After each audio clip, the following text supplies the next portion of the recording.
It was Thomas Fuller who said, "Memory is the treasure house of the mind, wherein the monuments thereof are kept and preserved." Hello, this is Nelson Olmsted. The story I want to tell today has been a favorite of mine for a number of years, and it should have been in this program long ago. However, there's no time like the present, as the saying goes, and we'd better be late with it than never. Written by Richard Eli Danielson, it's about an old Civil War veteran who was never much of a success in civilian life, according to some standards, but who was a glorious and unforgettable hero to a little boy. It's entitled Corporal Hardy.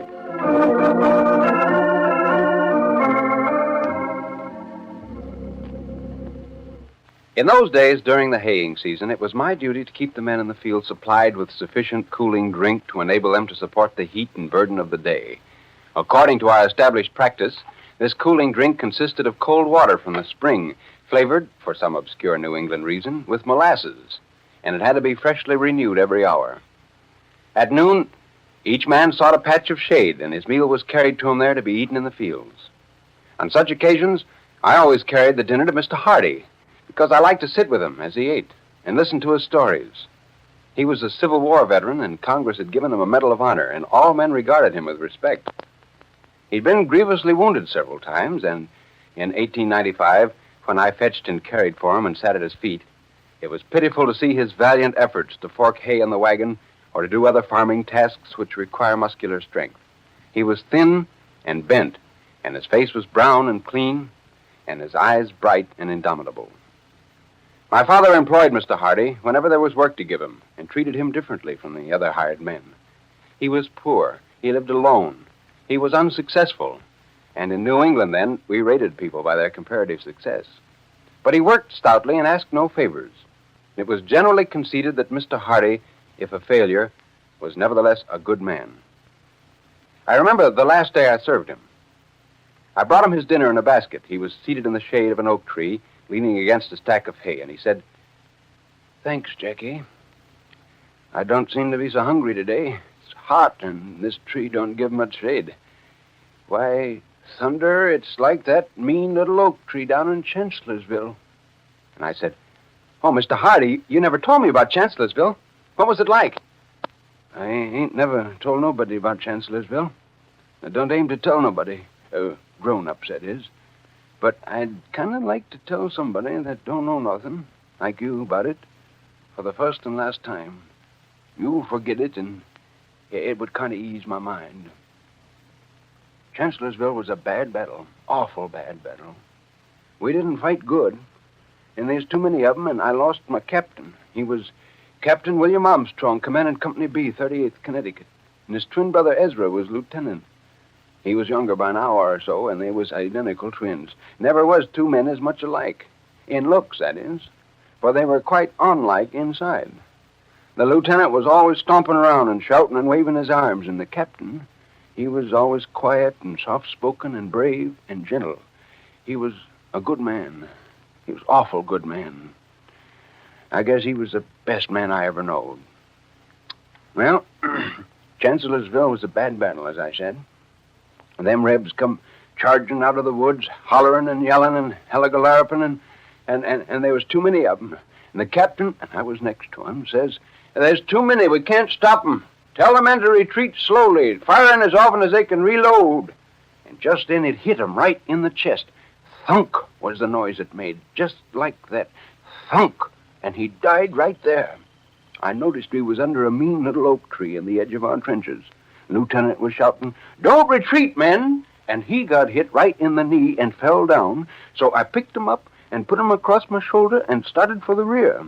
He kept hitting me in the face and swearing, "You blasted coward! You left my brother there and you're making me retreat." And I says to him, "Ezra, be reasonable. I'm taking you to an ambulance. You ain't fit to fight. And as soon as I can, I'm going to go back to bury William. They ain't going to shovel him into no trench," I said. So he stopped hitting at me. Well, I got him back and had to help hold him while they cut off his leg. When it was over, he was unconscious, and they put him on a car with some others and took him away. So I went back and found a shingle that was almost clean, and I wrote on it, "Captain William Armstrong, commanding Company B, 39 Connecticut. He was an awful good man. Then I borrowed a spade from a burial party, and we had an argument about it. But I persuaded him with my pistol, and I started off toward the rebel lines. Dawn was just coming gray when I was challenged by the rebel pickets and sentries, and I answered, "Union burial detail. I'm coming for to bury my captain." And they began shooting at me, and I don't know as I blame them. I was coming up out of the mist, and they couldn't see I was alone and wasn't armed. So they shot real hard, and one bullet struck me in the left thigh, and I fell down. Fortunately, I had a belt.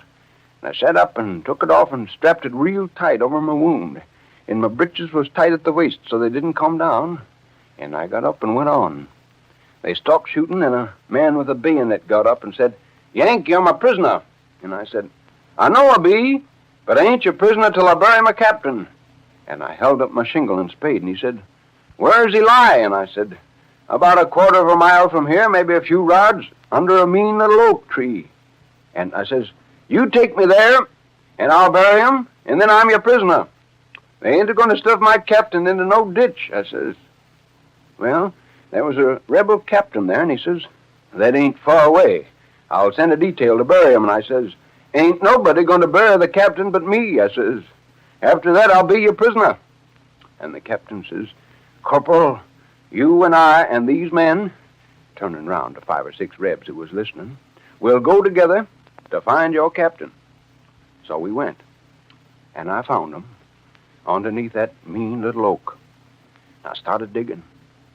Would have been easy if it hadn't been for my leg and all that blood in my boot. 6'4" or thereabouts it was, and 3 foot deep. Not as deep as I wanted, but I couldn't dig no deeper. I was so tuckered. But it was an honest grave, for I was real handy with a spade in them days. And then I stood up and said, "Will 2 of you Rebs hand the captain to me?" Which they done, and I laid him in the grave.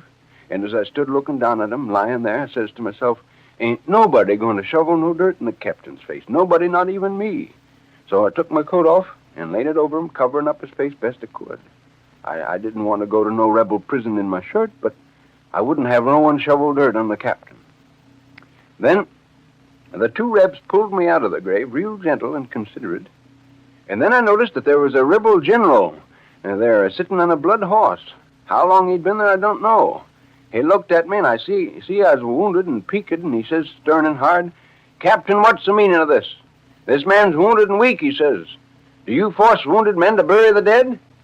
And the captain went over to him and began talking to him in low and earnest, and seemed like all the time I was filling in the grave. And when I'd patted the mound even so it looked good, and had stuck the shingle in the new earth at the head of the grave, I kneeled down.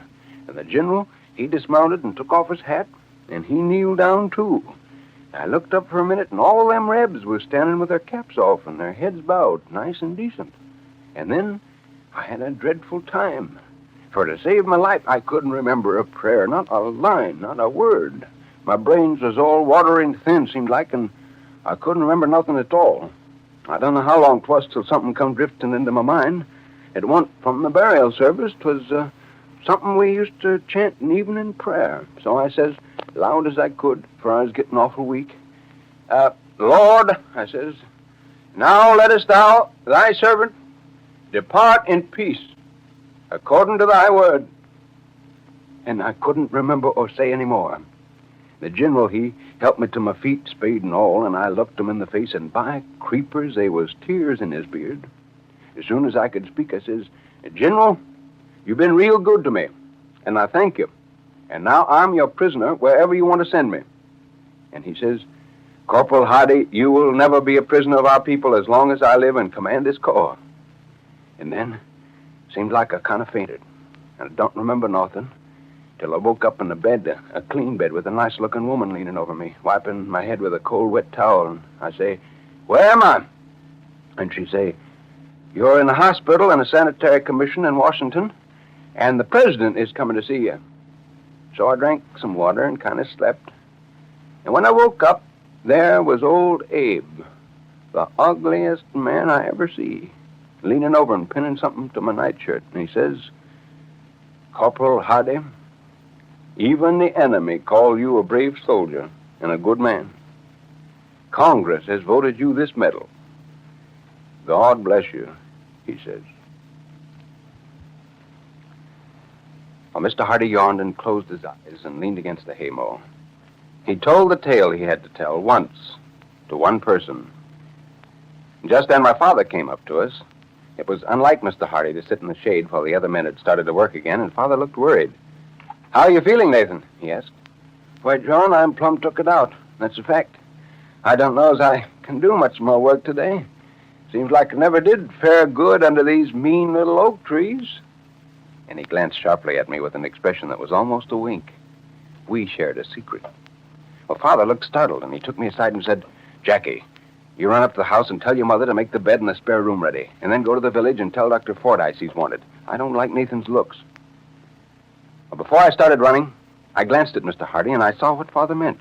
He was pale and flushed in the wrong places, though I hadn't noticed it at all while he was telling me about Chancellorsville. So Mr. Hardy was put to bed in the spare room and given in such care and aid as we knew how to give. For several days he lay quiet enough, and as I look back on it after all these years, I think that the weight and burden of his long, valiant struggle must suddenly have proved too great. He couldn't go on forever.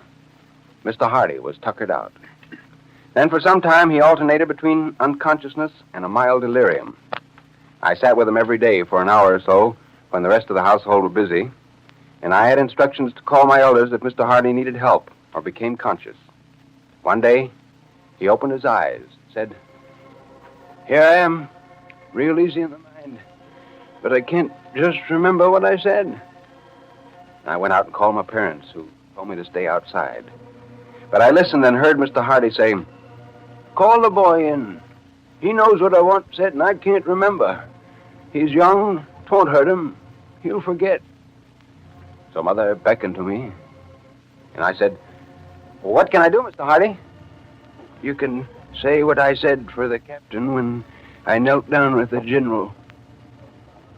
So I knelt down, and having the parrot-like memory of childhood, I said, "You knelt down, and so did the general, and then you couldn't remember any of the words of the burial service, but you did remember something that was sung in the evening, and you said, 'Lord, now lettest thou thy servant depart in peace, according to thy word.'" And I began to cry. He said very faintly, "That's right. That's right. That's it. Yes, Captain." My mother gathered me up and took me out and held me very close, rocking back and forth with me, while I wept out how I loved Mr. Hardy and what a good man he was. And that was why I was sent to my aunt and cousins in New London, where I could swim and fish and forget about battles and wounds and Mr. Hardy. But I didn't forget.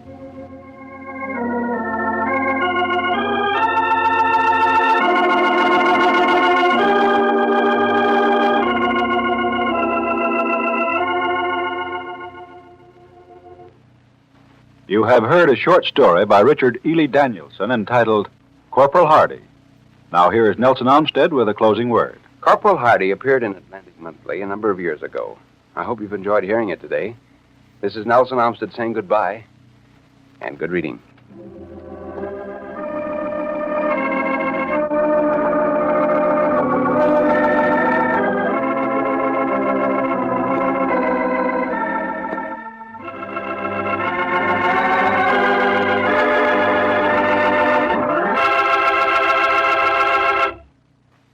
Nelson Olmsted has presented another great short story from the world of literature.